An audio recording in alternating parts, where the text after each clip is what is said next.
Hi guys, it's Nunu and I'm here with you in discussion 8, Bukowski's and Hunt's lessons about writing, 60 points. Okay, let's survey this assignment. I have the girl sitting on the apple and reading, and what is she doing when she reads? If she's reading your work, she's interpreting it, isn't she? Is she a co-author with you, a collaborator? How much do you need your reader to complete the art you produce? That's something that you need to think about in this discussion. Okay, let's move down. We have 3 links here. We have a timeline, requirements, and the discussion rubric, 3 links here. We have a part 1 worth 50 points, questions here. And we have a part 2, 10 points, peer evaluations.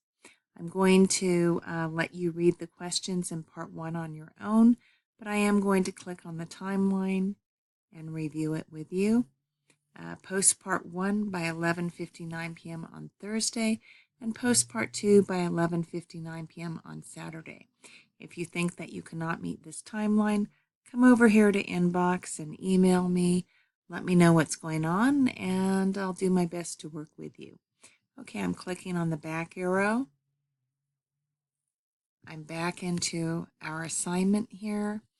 And as you answer the questions here, really think about the reader's role in the production of literary art, the process of creating art. How important is your reader to you?